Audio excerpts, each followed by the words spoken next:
We don't usually think about relationship structure as a public health issue, but we should.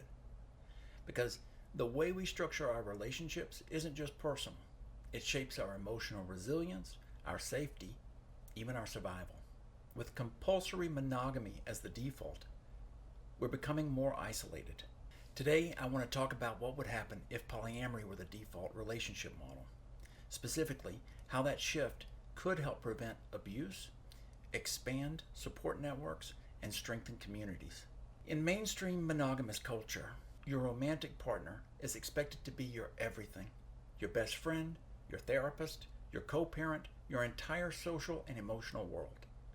This isn't just a story we tell ourselves or that we see in movies. It's reinforced in the way we organize benefits, housing, healthcare, even holidays. We're socially trained to pair off and deprioritize all other relationships, which sounds romantic until you realize it's also deeply isolating. What happens if that one person turns abusive? What happens if they're unreliable or emotionally absent or struggling themselves? Suddenly, your access to support, housing, financial stability, even basic safety becomes precarious. And here's the thing, this isn't rare. 1 in 4 women and 1 in 10 men experience intimate partner violence in their lifetime. And isolation is one of the strongest predictors of both abuse severity and inability to leave. The research backs this up. Isolation is a key tactic used by abusers to maintain control. Social support is one of the strongest protective factors against abuse and its long-term consequences.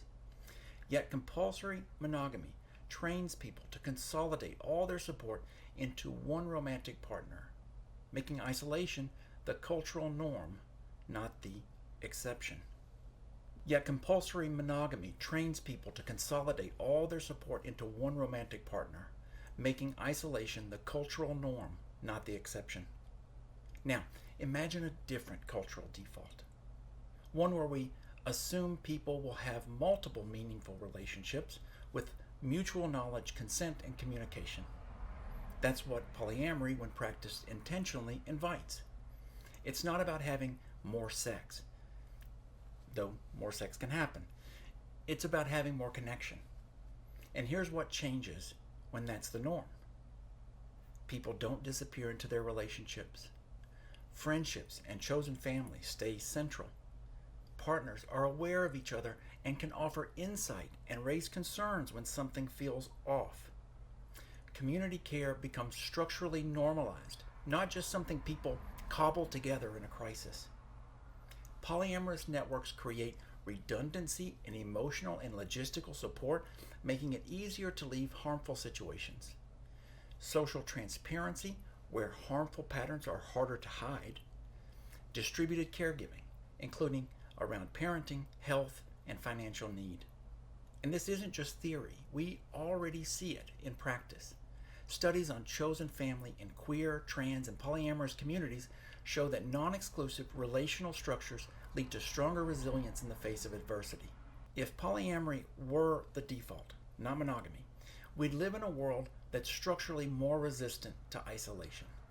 That means fewer people trapped in unsafe relationships, more robust community-based care, a relational culture that values interdependence over emotional hoarding. It's not about saying monogamy is bad. I'm not here to say that monogamy is bad. It's about asking what happens when we build a society around abundance instead of exclusivity, around networks instead of silos. I believe we get something better than just safety. We get solidarity.